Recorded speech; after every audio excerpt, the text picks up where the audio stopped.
Pick up tayo ng molasses ngayon, so makasama nyo. Let's go. Alright, ito na yung molasses na nabili natin kila Ma'am Sadol. Dito lang yan sa Himaaw, along the highway. Pagkalagpas nyo lang doon sa main, doon sa Himaaw, yung sa may church dyan.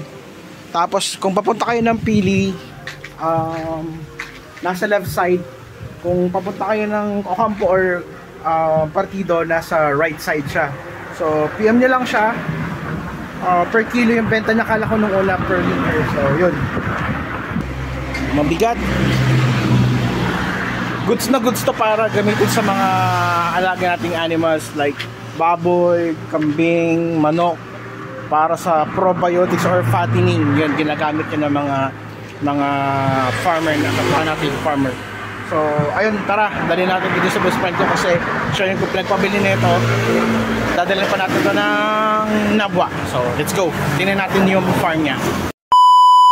Yo, what's up? Nandito na ako sa Nabwa, yung farm ng kaibigan ko. Yung best friend ko, si Pastor David, ayan o. Solid o. Ayun siya. Kinulong niya na rin dito yung mga native chicken niya. Nice. Ang ganda ng ano, yung range niya, yung breeding pen ng mga natives. May decal brown. Nice. Saan mo nabakal mo, no? Sa Buhi. Nagpa-deliver ako. Gura no, bakal mo? 900 lang per may mga 900 pesos. Oh. So ito yung loob ng mga native chickens. Mga native chickens niya, yung breeding pen. Ang lalaki. Yung may mga lahi pa to ng ito, yung mga black dyan, mga lahi pa yun ng IM Simani. Yan, Simani yung i-breed mo, magkuha ka na lang dyan. Mga Simani, pure yan. Yan, tapos ito decal brown. Ito decal brown yan. Tapos ito native, yan mga native. Maganda na to, malalaki. Itong rooster na yan, malaki. Malaki siya, yung hen na yun, malaki yun. Tapos mayroong isa doon, ayan, malaki. Maganda to kasi mapresko kasi anahaw yung bubong. So masarap to para sa mga manok. Ito yung mga nest niya. Yan. Lagyan mo to ng ano, manok sa ng alarm dito. Yeah, may alarm. Yung ano mo ba pinabili mo bagang alarm? Oo. Ikakabit ko na. Kasi ilang beses na sila nanakawan dito. Lagi silang nanakawan dito. Tapos diyan dumadaan dito sa part na yan. Yan. So sabi ko sa kanya, ito dapat meron ditong alarm. Lagyan to ng mga siguro dito kahit 2, 3. Tapos ito naman, ito yung unang ano niya, breeding pen ng mga Rhode Island. Mga native, mga bawira mo. Baboy damo to, mga nabuntis, magkapatid. Native pigs. Native pig. Mga ilang taon na to? Mga 6 months. 6 months. Ito yung mga Rhode Island niya. Hindi gusto mag-swap. Yan, ito mga production type or layer type to ng Rhode Island. Malalaki to, tapos matataba. First class yan, matataba yan. Ito yung dinaanan ng mga magnanakaw dito nung nakaraan. Sinira yung pinto. So sabi ko sa kanya dito, lagyan ng alarm itong part na to sa likod. Pati doon sa bagong pen. Ang maganda dito kasi ang dami niya ng tanim dito ni Hermano ng ano. Ito, ang dami niya ng tanim na Madre de Agua. Ayan, ito, yan, nagtanim pa siya dito, ilan pang piraso yan, tapos yan. Ito, mga ano to, mano? Dragon fruit. Dragon fruit. Matibay kasi sa init eh. Tapos ito, ano yan, ang mga nakatanim dyan? Sitaw. Sitaw, ganda. Yan, mga pang, ano yan. At least na, ano niya na liquidate niya na yung plant dati. Yan, ano to? Yung mga night crawler. Ito. African night crawler. African. Yung mga basura dyan. Yung mga damo. Beru. Okay. Nightcrawler. Ang maganda dito kasi meron siyang 4 o 5 ano, ay 6 to kasi doon meron pa doon madaming kalamansi. So available dito lagi, maganda. Hindi yung plan natin doon sa farm natin, tatanim tayo ng kalamansi. Food production kasi ang ano dito, ang target ko dito, mano, food production. Food production. Tapos ano na rin ano, parang for food security ano. Kasi kahit ngayon kasi hindi na secure ang ano ang mga gulay na binibili sa market. Oo. Kargado na rin ng mga pesticides, tapos yung mga fertilizers. Doon, ano mga tanim mo doon? Doon sa part na yun. Yan, ano yan? Ano to? Anong seed? Ano yan? Wow. Dito.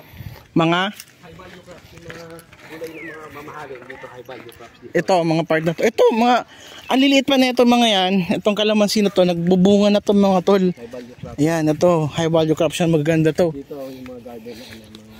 Ang ganda boy oh. Tapos dito yung greenhouse. Greenhouse sa mga lettuce, sa mga ano tinatayo pa lang. Pero ito, nagbubunga na din to.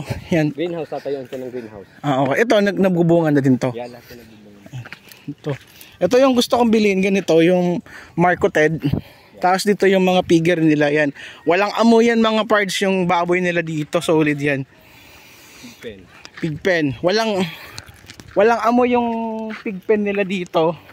Kasi ang sikreto, kaya ang sikreto din. Ano yung charcoal ginagawa na, dito naman yung ano ng charcoal, yung mga ipa. Dito. Diyan yung ano, ginagawang charcoal pang abono rin, pang ano din sa mga halaman at sa mga baboy. Ah, nice. Charcoal yan. May purpose yan. Ito. Lichar yan. Pwede siya sa pananim, pwede siya sa mga baboy. Yan. Solid. Yan, walang amoy ito parts, saka walang langaw talaga. Usually pag mga baboyan, manukan, Kailangan yan. madaming langaw, tapos Wala kang maamoy. walang amoy eh. Mas mabaho pa yata yung utot ko dito. So, papagawa tayo doon ng guest room para pag nandito kayo. Doon sa part na yun. Tatrabawin yan bukas. Oh, So next week. nice. Tapos yan, manukan pa yan. Kaya ipapacheck ko nga sa'yo kung pwedeng lagyan ng net yan eh. Pwede yan, pwede yan. May mga dumating sa akin net manok. Pag ano, expensive. Ito daw, sabi ni Hermano, kasi ba ito ni Debs, yung kapatid niya. Manukan pa ito na i-convert. Ayan, manukan pa to. Mga native pa rin. Native ka lang. Bubong na lang ang konti pero nakasakop doon. Oo. So, malaki to, malaki men. Ito yung church. Ayan. Yan yung asawa mo. Si Mrs. Nagbo-vlog siya eh. Ano? Latos may tanong na. Diyan, greenhouse yan. Dinedevelop na yan. Yun May o. latos na Yan dyan na, tanong. mga inaano. Pag nagburuhay na ito. Ano ito? Asag ka rin? Yung tawag na dyan. Uy, may latos. Ito si Papa. Ang Papa namin. Ang dami ng anak. Pero na, sunod na ito pang... Hoy! No, hindi ba? Hindi. Oh! Sabi ko kaya garo delay. Dili lang naman. Nakakabayan. Nangyari din yan sa amin. Wag naman, Pastora. Kaya ako nadidelay tapos Ito pala si Pastora. Yung nag-iisang may bayan ng best friend ko. syempre dapat lang. Ito yung mga ano, ito mga seedlings. Yan, mga seedlings yan, high value crops. Yan. Mga seedlings yan. Hindi mo sa ulit dito? Ganda. Ayan, mga seedlings yan. Ano to mga, ano? Iba-iba yan. May lettuce, may ano, may ano, tawag dito. Ito kailan na to? Pechay, may... So, ito na yung malunggay na binili natin. I mean, yung molasses. Gagawin tong fertilizer ni David, ihahalo sa malunggay. Yung malunggay nila is fermented na for 7 days. So, maganda na to na kasi... May papaya, may saging, may... Ay, nice. May ano, may malunggay yan na, fermented na siya. Ah. Haluan na siya ng molasses, magiging ano na siya, microorganism na siya na ano. So, pwede na siyang gawing fertilizer, fertilizer na siya sa mga halaman. Yung sa manok naman, Iba naman ang process. iba naman ang process nun. Malinis. Malinis, dapat malinis. Yan, halo-halo yan ng mga ano eh, Mga crops, mga root crops na. Yan. Ito yung ginagawa nila, pampataba sa halaman para organic, hindi walang halong chemical. walang mga ano fertilizer. Kasi ito pa maganda dito kasi ang daming bulaklak na ganito. Ito yung ganda ko dito eh. Ito naman yung Lina landscape para sa mga Yan, ang ganda. gilid. Dito ko na. Saan niya nakuha ang ano yan? Tinanim talaga yan, Kuya Carlos, tinanim siya. Yan. Yan yung project ni Hermano. Itong buong air. Mga nasa ilang sukat nito mano, ilang square meter to. Ito. Pero ano lang ito, 1,500 square meter. Kung kasala doon, 2 hectares yun sa kabila. Meron pa kasi siya doon mga siguro 1 hectare doon sa kabila. 2 hectares yun. Yun, mga 2 hectares. So, mga ano lang to. Patatanim pa siya doon ng mais, tapos nandun yung mga baka nila nandun sa kabila. Ganda. Solid na oh. Natin doon ng resource para doon ka na mag-stay. Sabi ko sa iyo eh. Pag nag-harvest na, kailangan may bantay dito. Oo, kailangan. In the future man, pag-pray natin. Etas yan, bahay niya yan sa likod ng church yan. Laki ng bahay niya ni David. Solid, ang ganda na. Yan dito talaga ang ganda na bata niyan dito. Yung mga Englishero naming kabuhan dito, yan ang anak ni Hermano panganay. Si Carlos, tapos pangalan din anak ni Debsy. Ito naman yung mga ano, Mga Englishero. sa garden ko, mga garden ko. Ang laki ng project ni David, mano. Na-liquidate na yung plinano namin dati. Natutuwa ako. Ito, Pechay, talong, oh nice. yung mga okra.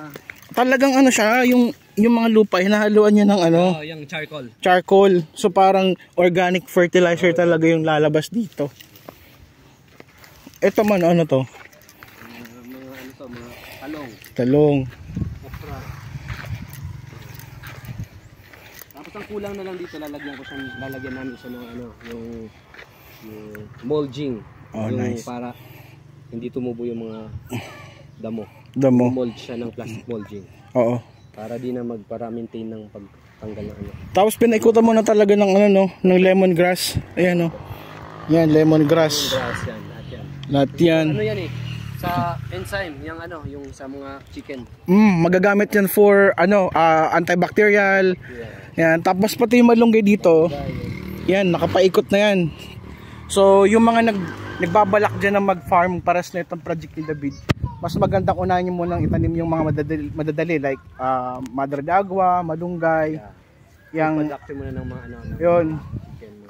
Para magagamit nyo yun for ano, for pagkain din yung kasi malunggay, pwede rin yan pagkain ng mga manok.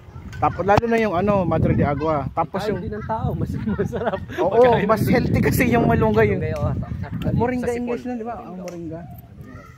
Ang daming nadadala niyan yung ano na yan. Same time, ng, mga saging, mga saging pa nag-harvest. oh, ang dami ditong prutas, men. Sobra, nakakatuwa dito. Mga mulberry. Matagal na akong pinapatira dito ni David kasi ang likan ng lupa niya dito kasi nahiya ako sa pamilyang to. Kino-consider pa rin naman yung ano, yung syempre yung decision ng pamilya. Pero gustong-gusto ko ng asawa ko dito kasi napakalamig, stress-free, tapos Internet naman. may internet pa, may kuryente, ganun. Ang laki ng lupa Saka dito. maglalagay ako dito naman ng mga solar, buong solar yan. Tapos install mo yung ano bagay, sabi mong alarm. Yan. Ikaw nag-suggest nun eh, mga alarm. Sige, pag nakabili ka na, ako maglalagay dyan. Meron. Pakita ko. Sige, tara. Ang plano mo talaga dito sa farm is ano, pure Tapos, organic. Organic lahat. Organic. Organic. Farming lahat, pati ano. Yung manok, production na ng. Kasi sabi nung ano, nung tropa nating ano, taga DA. Pag nagpa-certify organic ka sa yung farm, talagang kailangan organic talaga lahat. Lahat. So, yun yung project niya dito ni David. Yung parang yun yung plan niya dito sa malaking lote niya na to. So, maganda to. Parang gusto ko nung tumira dito. Unti-unti pa pero madami pang i-develop pero simulan na. Oh, at least nasimulan na. Unti-unti. Nice. Dragon fruit, ilang ano to? Ilang ano lang yun. 9. Ngayon pa nito. 9 sir. Lipat ko siya kasi matibay ito sa init eh. Oo. Kaya talagang in the long run, siya yung mga magiging depensa sa mga gilid sa init. Tsaka maglagay ka dito Parang ng cactus kasi siya eh. Form of cactus siya. maglagay ka ng ano, madaming oregano kasi ano daw yun antay sa Lamok. lamok. Sa ahas. Lalo na sa may mga manok. Ayun, mga Din yung ornament. May ornamental plants kami. Oo. Kaya yung mga gilid na yan, pinapapabulok yan kasi gagawin din siyang taniman. taniman. Yung mga damo, pinapapabulok yan. Iba talaga mo nagagawa ng may malaking lupa eh, no? Kailangan mo lang talagang ano eh. Nice. Makita kung paano i-develop. Oo. Ito kakatanim lang nito mga Madre de Agua na to. Ayan. Mga yan. Ito na yung rest house. Itong part na to. So pag may bisita, dito na dito matutulog. Pag may bisita sa church o kahit ng mga bisita ni David, mga pwede dito. Malapit lang dito sa chicken. Simulan na din namin to. Nice, malaki. Ang laki na ito, tol. Yan. Yan yung church. Tapos ito yung likod ng ano, ng church. Napakalawak. Yan. Develop na tol, develop na, ang ganda. Ano pa lang to, mga siguro 50%. Pwede, pero pwede na rin. Pwede na din. Ganda na 50% pa lang daw, pero maganda na. How much more kung 100% Magturubuan na na yun? yan, mag-ano na, oo nga, mag-ano na, makita na yung mag-develop. Ganda. Solid. Nice.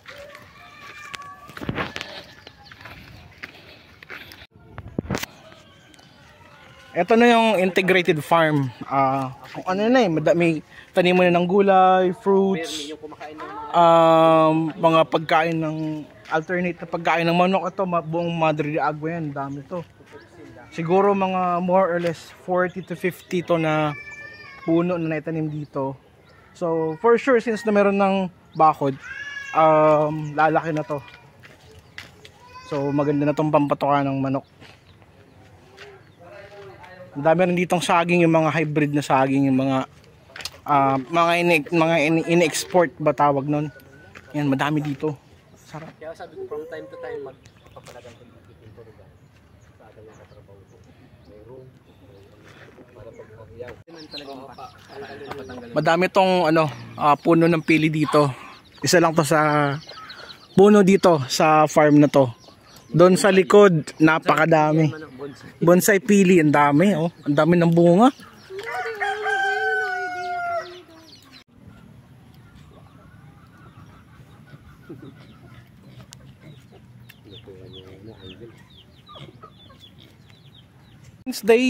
Wednesday babalik kami dito para gagawa kami ng probiotics para sa manok, para sa baboy. And yun lang kasi yung muna yung available na animals dito, yung livestock. Pero gagawa kami kasi madaming malunggay.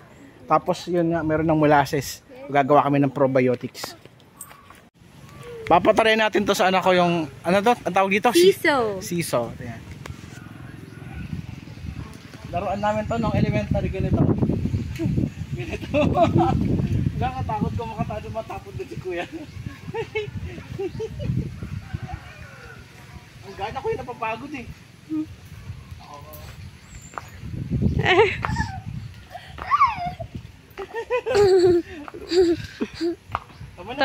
Tawan-tawa si Sela.